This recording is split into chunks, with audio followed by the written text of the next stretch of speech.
Welcome to Magic Gathering Strat, everybody. It's Brennon here with a little bit of prediction making. That's right, we're going to talk about the cons of Tarkir. Woohoo! So, let's talk about that. And what can we expect from the upcoming set? Where can we see evidence of my wild predictions? And remember, these are just predictions. I am not an insider. I'm just looking at stuff I've seen before and making assumptions, which we all know what making assumptions means when we assume. Because I don't think I'm making an out of you and me. Anyway, it doesn't matter. What can you do about it? It's not that far off, people. I know it seems like forever. But kids, you'll be back in school. So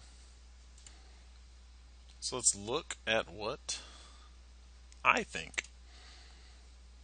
First of all, what can we expect? Warlord / Mongol theme. I mean, it's cons. Cons right there in the title. Horde mentality, and I expect tokens and a weenie strategy. Why do I think these things? Let's look at a little bit of evidence. Check out this released art. This is Jason Chin, really great artist. I love what Jason does with broad brush stroke landscapes and then detailed characters. I don't know, it's just art. But anyway, look at this. You see all different kinds, and I am wondering a few things just based on this art alone. Clearly, there's a dragon in the background. I will get to that specifically in a moment. Humans, but I'm wondering what this guy is here, right in the center. Orc? Are they bringing in some orcs? Or are these going to be the goblins of this set? Who knows? But you got this little dude down here, and lots of horses. I don't want to get anybody's hopes up, but could horsemanship come in with this set? Would that be crazy? That'd probably be crazy. I know people are speculating right now that this set is going to have the fetch lands. I think it makes the most sense. It fits into what Wizards wants people to do with Modern. Modern is wildly successful, and lands are a big part of what keeps people away from Modern. Let's look at here. I know this is a commander card, but let's look carefully at this. Tom Lockwood did some great art on this card too. Very evocative. Prossh makes a lot of tokens. That dragon right there has a very similar look to the other dragon. See how it's basically made out of fire instead of a dragon, like some we've seen recently that are just mostly lizard. They don't look very elemental. So I know this is a commander set. It's not really a standard set of any kind, but still, it looks very similar. Makes tokens, and we all know Sarkhan Vol is the resident planeswalker. Sarkhan Vol and dragons go hand in hand. So I think, as they've already said, dragons are going to play a big role in this set. We all know dragons love minions, just like Prossh here. So, Prossh making tokens. Could kobolds be the goblins of this set?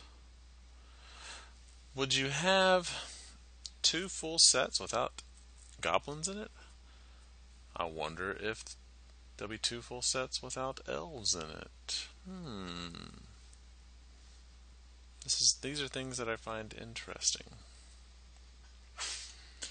Alright, where else can we see evidence? Look at this, an entire cycle of color lords in M15. I know these predictions right here, these cards, are still subject to change, but they come with pretty good evidence backing them up. Each one gives a specific color, +1/+1, and an ability. Now they are pretty expensive for a 2/2. You normally see your lords in the 2 to 3 mana range, but not bad, and each of the abilities is pretty good too. Let's see, what do we have here?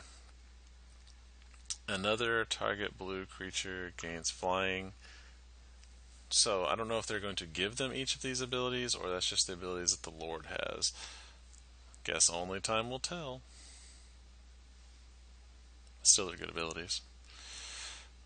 Why do I think these things? Well, if you look back in time, Steel Overseer was an M11. What came after M11? Oh my goodness, it was Mirrodin. And Mirrodin had a lot of artifacts. That was the Scar set. It's very cool. But again, I know it's just a little bit of evidence. We'll see. I think there's also some Theros foreshadowing. Look at Prossh. Whenever another creature enters the battlefield, Prossh does 2 damage to each opponent. Yes, that's good in Commander, but imagine him with Dragon Fodder. Imagine Prossh with Timely Reinforcements. Imagine Prossh with any large token maker. That's good stuff. And all creatures get +1/+0. If you're sending in a lot of creatures, i.e. tokens, giving them that +1/+0, very, very beneficial. And why did we have a one-off Hall of Triumph at the end? This card seems out of place, but it's really good. It's legendary. Wish it wasn't. I also wish it cost 2 mana. I think if you're making a legendary artifact, doing this sort of limited use artifact, I think 2 mana would have been a good hit, but hey, it's their call. What happens here? Creatures you control of the chosen color get +1/+1, just like the Lords did earlier. Coincidence? I don't think so. So now let's look. What can we do about it? Buy these 2 cards. Buy your playset. Neither of them are that expensive. I think buying 4 now is a pretty good thing, especially before serious spoilers come out and start alluding to this theme a little more. That's what I'm doing, buying a playset of both, because I think not only are they going to be useful in winning strategy, I think they're just decent cards all around. Commander sets will like at least one of each, depending on what kind of commander you have, but pretty good. Anyway, thanks for watching. Just wanted to throw out some predictions, maybe help you make decisions. Maybe these predictions are bad, maybe they're good. We'll find out as we get more information on Khans of Tarkir. Thank you, everybody.